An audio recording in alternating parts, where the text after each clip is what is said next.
गूंगे बहरे बच्चों की। ये डेफ एंड डम या गूंगे बहरे कौन होते हैं और कैसे हो जाते हैं? क्या इनको बोलने में कोई दिक्कत होती है? गूंगे बहरे बच्चों को बोलने में कोई दिक्कत नहीं होती है, इनको सुनाई नहीं देता है। They are born deaf. तो जब बच्चा पैदा होता है और वो सुन ही नहीं सकता है, तो वो जब सुनेगा नहीं, समझेगा नहीं, तो बोलेगा नहीं। हिंदुस्तान में अगर एक बच्चा पैदा होता है तो वो हिंदी सीखता है, रशिया में होता है तो रूसी सीखता है। तो ऐसा क्यों होता है? क्योंकि जो वो सुनता है, समझता है और बोलता है। तो अगर एक बच्चा बहरा पैदा हुआ है तो वो सुनेगा नहीं, समझेगा नहीं, सीखेगा नहीं, और वो गूंगा बहरा हो जाता है। ये सैकड़ों सालों से चला आ रहा है और ये जेनेटिक होता है, जीन्स में होता है और बहुत सारी बीमारियों से होता है। और ये एक डेफ कम्युनिटी अलग बन गई जो साइन लैंग्वेज में बात करने लगे और ये सिस्टम चलता रहा। लेकिन साइंस ने जैसे जैसे प्रगति करी है, आज 2021 में ये बच्चे सब ठीक हो सकते हैं। हमारे पास अब ऐसे इक्विपमेंट हैं जो जिस दिन बच्चा पैदा होता है हम उसका हियरिंग स्क्रीनिंग कर सकते हैं, हियरिंग टेस्ट कर सकते हैं। और ज़्यादातर देशों में अब न्यूबॉर्न हियरिंग स्क्रीनिंग कंपलसरी है with in 4 weeks of birth. हमारे देश में कंपलसरी नहीं है, लेकिन अब हम कोशिश कर रहे हैं कि जितने बच्चे पैदा हों हम उनका हियरिंग टेस्ट कर सकें। तो हमने उनका हियरिंग टेस्ट कर लिया। एक ऑटो एकाउस्टिक एमिशन, एक सिंपल मशीन होती है, उससे पता चल गया कि बच्चा सुन रहा है या नहीं सुन रहा है।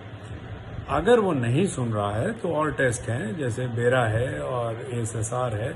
इन टेस्ट से हमें ये पता चल गया कि बच्चा सुन नहीं रहा है। अब अगर इस बच्चे को 2 महीने की एज में हियरिंग एड लग जाता है तो आवाज ब्रेन में पहुंचती है, क्योंकि हियरिंग एड एम्पलीफाई करता है। बच्चा 100% ऐसा नहीं होता है कि बच्चा नहीं सुन रहा है, 90 to 95% होता है।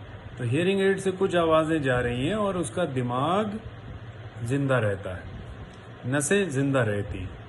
तो हम उसको कान की मशीन तुरंत लगवाना चाहते हैं 2-2.5 महीने की एज पे, और फिर हम उसका इम्प्लांट करना चाहते हैं 6 महीने से 12 महीने की एज में।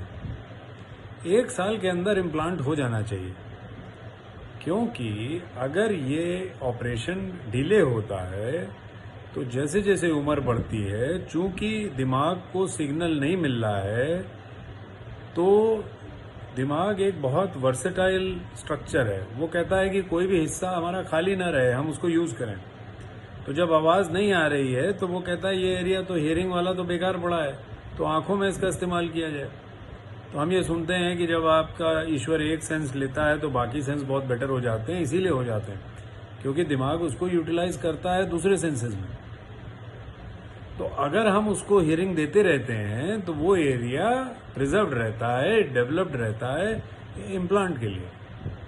और ये कॉक्लियर इम्प्लांट एक बहुत ही अच्छी डिवाइस है जिससे कि हम हियरिंग दे सकते हैं। और गवर्नमेंट प्रोग्राम में this implant is free of cost. एक कान के लिए ईश्वर ने 2 कान दिए हैं, तो हमें दोनों में इम्प्लांट कराना चाहिए फॉर बेटर रिजल्ट्स। तो अगर हम टाइमली ऑपरेशन करा लेते हैं तो बच्चे गूंगे बहरे नहीं होंगे। अब जितनी कम्युनिटीज हैं जहाँ पे इम्प्लांट्स अवेलेबल हैं, वहाँ अब गूंगे बहरे बच्चे नहीं होते। सबको इम्प्लांट कर दिया जाता है, सब सुनने लगते हैं। तो ये डेफ कम्युनिटी अब आने वाले समय में हिंदुस्तान में भी नहीं रहेगी।